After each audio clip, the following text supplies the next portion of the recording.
Hey guys, it's Morgan coming to you with an install slash review slash introduction slash whatever. A video. I'm here with a video here at Highland Cycles. I'm pretty excited. I've mentioned this on a Schlog before. I am going to be installing a Scott oiler, which is that automatic chain oiling system. This is so appropriate considering the last huge dirt biker video where I talked about lubing chains. I told you to lube your chain, and again, surprisingly enough, a bunch of people got up in arms about that, especially a sealed chain. But anyway, I'm excited. The Scott oiler guys contacted me partially probably because of that flag, because it's Scott oiler because they're from Scotland, Glasgow, I think. Also, these are now available through Tucker Rocky and lots of things, but it's an automatic oiling system for a chain. Now, I do not think that I personally need an automatic oiling system for my chain. I ride this bike maximum, well, these days, maximum 100, 150 miles in a day, maybe 200, whatever. I don't ride it that far in a day anymore. Obviously, I raced it 1,000 miles all at once, but that's been a long time ago. So I can lube the chain and take care of the chain in between rides.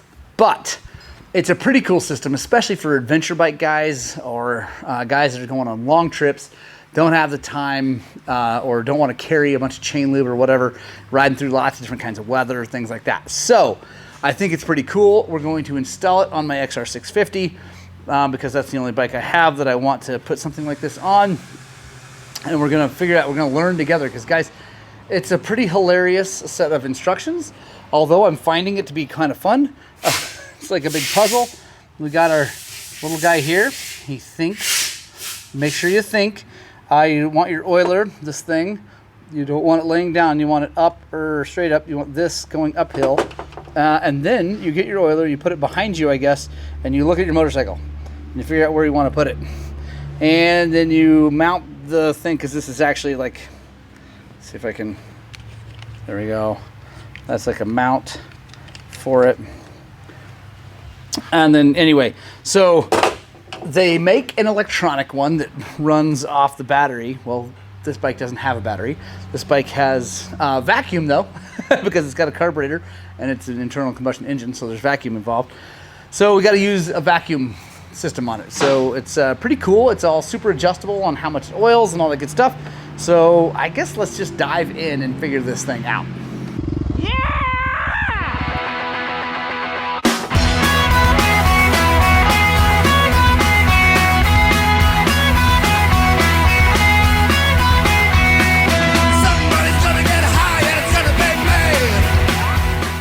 Alright guys, so the first step of this process, like I showed you before, is to figure out where this is going to go.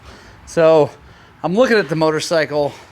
There's not a ton of room on these things. Subframe's kind of a weird deal on XRs.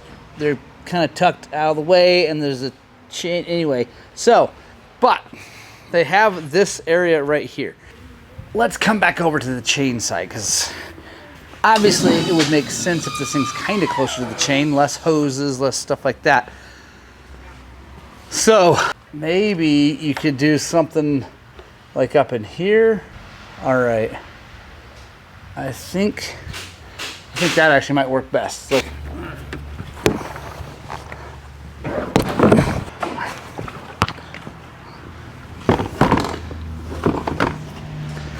and I like it.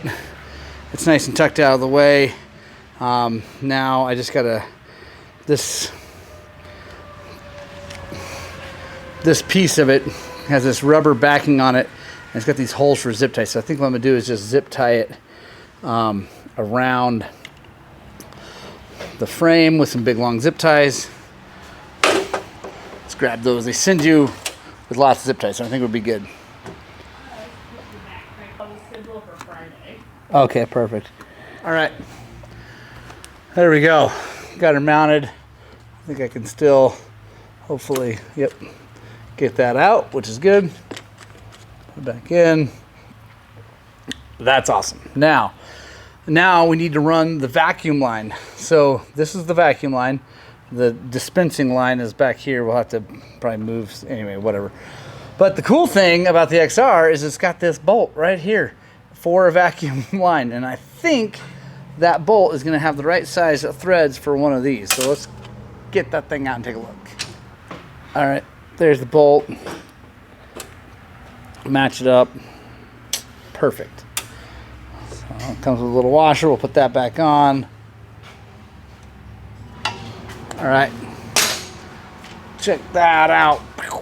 There we go. That mounted in there absolutely perfectly. Focus. There we go. So now we need a line that goes from here to here, which is nice. It's super short. So I think this is the line that it's supposed to use. And yeah, it's kind of nice. It's got this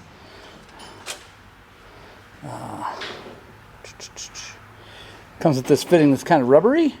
So I think we just force the black line in. Now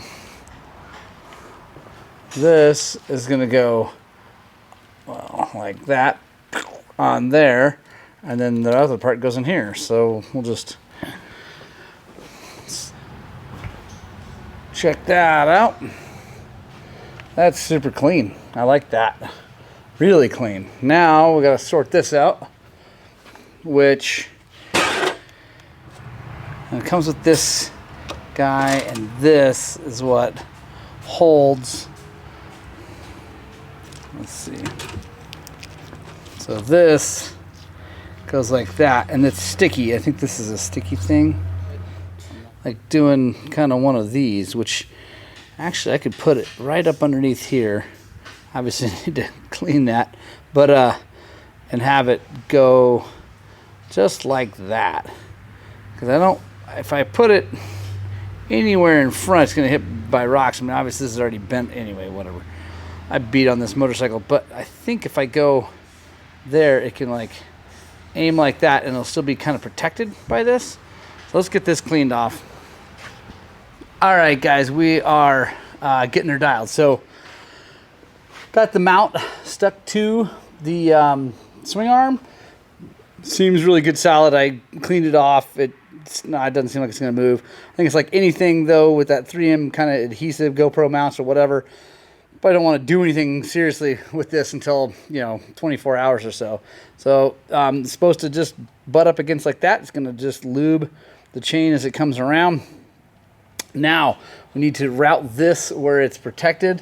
We're going to come up underneath here, and there's a weld there. But anyway, we can come up underneath here. I've got some, they send you, oh, there we go.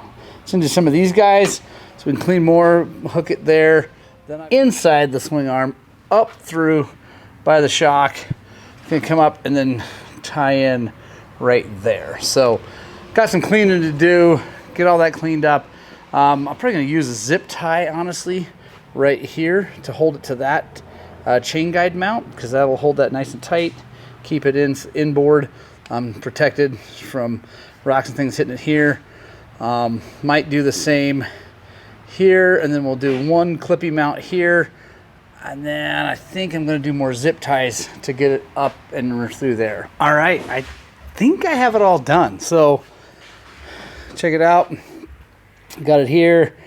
Coming out, like I said, I zip tied it to that stay, which should keep it protected. This seems pretty good because I have it through this. There we go. See if I can. There we go. There we go. This little sticky guy.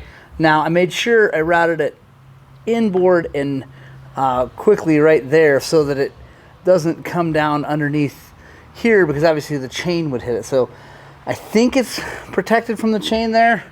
A lot of this, guys, is going to be a bit of a, experiment, because I don't know. They don't have, I don't know how much of this they've done with XR650s, if any at all. So I don't know. Anyway, so we got that routed. Then it comes up through here. I have a zip tie on it down in there. There we go. Anyway, holding it to the swing arm, coming up through here, and then onto the apparatus. So now I think we fill it, and we fire the bike up and see what happens. So I'm gonna go with their all climate stuff. Yeah, I'm gonna go with their all climate stuff because it's kind of cool outside. Oh, this is just cleaning stuff. Anyway, so they have this way of filling it. Put this tank back on, fire it up, and see if it pulls fluid.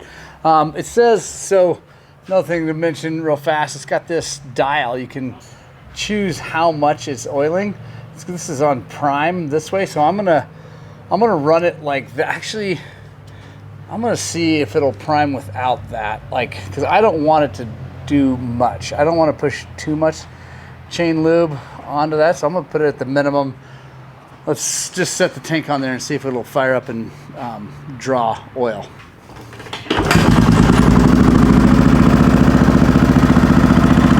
All right, guys, I got it primed. It's working. You can see it. There we go.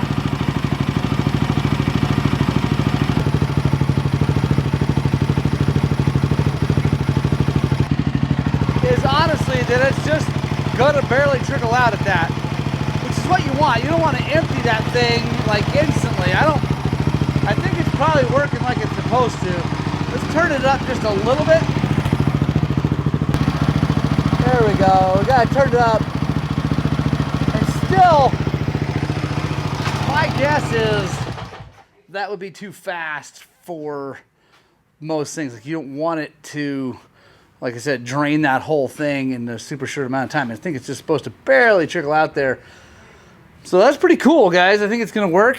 Got a few parts left over here, but I think that's gonna be pretty neat. Now here, let me just be fully transparent. Scott Oiler sent me this for free. I honestly am concerned about breaking this thing off and oil going everywhere. I don't know how that's going to hold up in there. I hope I don't get a vacuum leak. There's a lot of concerns, right? So this is just an install video. It's not a review. I'm definitely going to get out and ride this thing, hopefully some more, because I have this on it, and also just want to do some more awesome riding. If you guys haven't checked it out yet, there's a video of me riding this around the high alpine stuff and fishing, which is pretty awesome. So anyway, there you go. Scott Oiler V 2.0, I believe. No, excuse me. This is the Scott Oiler V system, and this is the vacuum operated. That V stands for vacuum, so you can put it on anything if you can find a vacuum line. Now, not all bikes are going to have that, and I would not recommend this for just a dirt bike. Like, I don't think that makes any sense whatsoever to put it on, like, one of those or that or that. That makes no sense at all. But like for a road going, dual sporty kind of thing, I think it could be pretty cool. Anyway, hope you guys like that. Stay tuned. We'll be checking in and see how it holds up.